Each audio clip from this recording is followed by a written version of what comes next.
The 2025 Shelby GT350 is a complete disaster. Let me explain.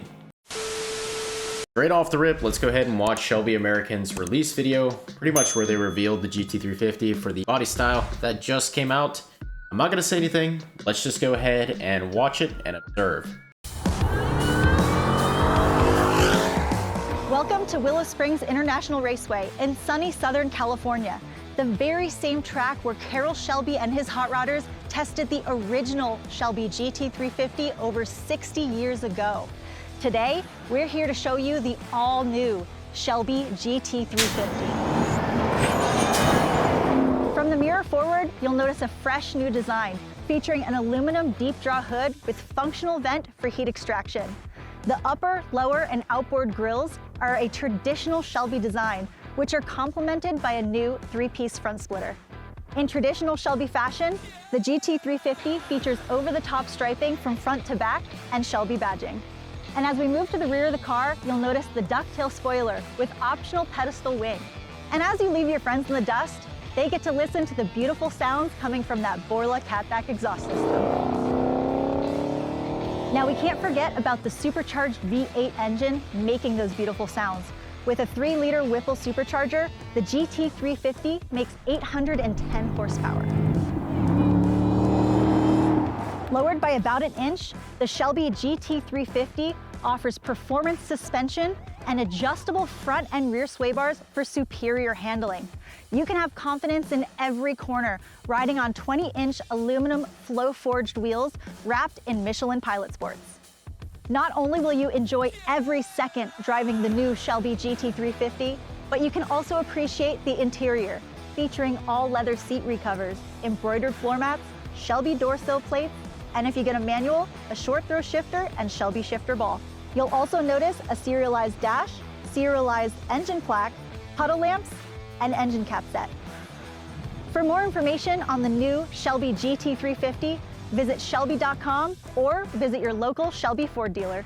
All right, we may as well also go to Shelby American's website to check out this new car. So it starts at $9,995. This is with a manual transmission, not even the top trim. This is based on this vehicle. You can see it right there. And let's just go ahead and put this out there. This is a Mustang GT with Whipple supercharger kit that you can buy, right, for $10,000. Right, the Gen 6 Whipple supercharger, that's what they're calling it now. For the Gen 4 Coyote is like a what, $10,000 to $12,000 kit. Slap that on any S650 Mustang with a Gen 4 Coyote, and guess what? You have a GT350. It is literally that simple. They have the same exact engine. There is nothing different between the GT350 and the Coyote, and this is where Ford is missing big time. Well, not Ford, I guess Shelby American, because Shelby American is offering this package. So usually with the Shelby cars, you get something that's unique to the Shelby. What's the difference between a regular 5.0 with the S550 and the GT350 and GT500? Well, obviously they have different engines. They have the 5.2 Voodoo, and then the GT500 has the 5.2 Predator.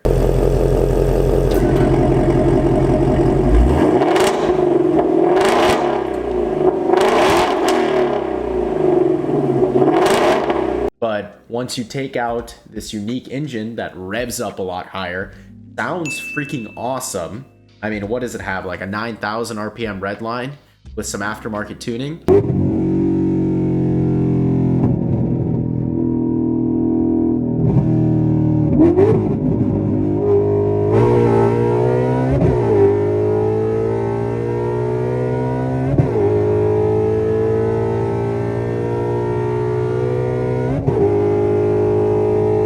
I mean, it is pretty freaking crazy. I've driven my fair share of GT350s. I love the car. It sounds different. It's unique. It's not like a regular 5.0. You can go out and see regular traffic 5.0 any day of the week, but you can't see a GT350 with the Voodoo and hear that every single day. So that's what made it unique, and they completely took that away and essentially made a body kit with lowering springs, a couple of suspension mods, a spoiler, and a Whipple supercharger. So why even buy the GT350 when you can buy a base model S650 GT for whatever, $30,000, slap on the kit and have a supercharged GT350 for under $50,000?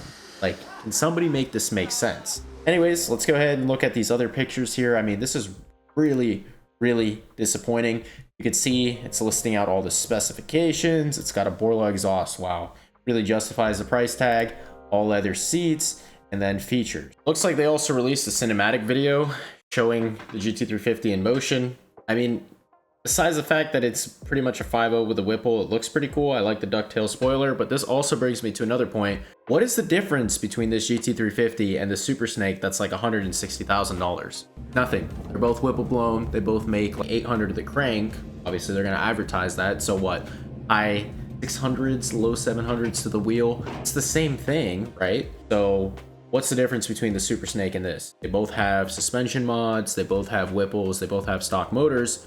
There's nothing different. I mean, Shelby is just putting badges on different variations of the same car and calling it different things when it wasn't like that in the past. The Super Snake was very different than the GT350 and 500. And now it's completely all the same under one big mass marketing scheme. Sell the same car with a different sticker on it. Looks like they're also limiting production like they did with the original GT350 to 560 units. So only 562 of these things will actually ever be made. It won't go beyond that.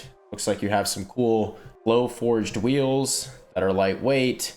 And there is also confirmation of the GT350R. I will show you all exactly what the supposed GT350R is going to look like for the S650. Like I said earlier, it is quite disappointing. It's going to feature the same Whipple supercharger. It's going to get a slight bump in power, and it's going to be circuit ready. Never mind, I guess Shelby American revealed it at a Barrett-Jackson auction. So this is Speed Phenom. He's checking it out. This is the, I don't know if it's street legal or not. I'll have to go back and confirm that, but my guess it's not going to be street legal. It's going to have a lot of carbon fiber components and interior, as you can see right there, and it's going to have the same Whipple supercharger as previously mentioned, a roll cage. Pretty much this is going to be their track focus car. I know it has a little bit of different aero and appearances as well, and you can see it throughout the video. Excuse the McDonald's Wi-Fi. So that's the aero that I was referring to right there. See the wing. I mean, it's cool looking. Obviously it's distinguished from the regular 350, all the graphics, but again, I don't know if the general public's gonna like that. I do like the idea of the side exit. That is really cool. I did that on my Mustang, actually my GT, and I don't know, fellas. Let me know what you think overall of the 350R. I'll leave some more of the specs, or we'll talk about that in just a second. Oh yeah, and by the way, no price or retail has been revealed for this. I can just imagine it's gonna be expensive. It's also a limited production run. Oh, okay, so it does have a roll cage as well. We already knew that. And pretty much this is going to be their track focus thing. So carbon fiber interior trim and tub, Shelby leather seat covers. You can look at all of the exterior features, and I actually will link all the information for both the 350 and the 350R so you can check it out. I guess this one with the Whipple is going to make over 830 to the crank. I mean, it's just literally a different pulley setup from the GT350, same exact Whipple. That's how you make more power. So, I mean, again, no engine mods to make the 350R distinct. Carbon fiber, ducktail, all these pieces, carbon fiber shifter ball, Shelby door sill plates, okay, and then you can see the interior. So this is a picture of their suspension setup. That looks a lot like the BMR cradle lockout bushings, the vertical links, and all that type of stuff. I don't know how much of that is actually Shelby American designed. Let's go ahead and look at the brakes. So obviously massive brakes for a circuit car, so you can go do laps and not overheat. I kind of like the bucket seats, so that's cool. And then you can cage in the background as well. So that is the 4-point cage, I guess, that they're referring to. So this is one of the renderings, and then the one that was at the Barrett-Jackson was the gold and black configuration. I guess it does have shocks too, race struts and shocks with reservoirs. So it is a race car. Can't take that away, but I wonder how much it's going to be. So right here you can see the second color configuration from the renderings. Well, actually this is the real one, but this is as opposed to the renders. So gold, black, I like it. Gold wheels. And I did want to mention that the regular GT350 is also going to come with a naturally aspirated option. I don't think they've released pricing on that one. I could be wrong. So overall, I mean, there's nothing else to say about this. I'm pretty disappointed. Let me know what you think in the comment section below. If you guys enjoyed this one, please remember to comment, like, and subscribe. Maybe I can work something out to check out a GT350 right there and a GT350R in the near future. So I'll see you all in the next one.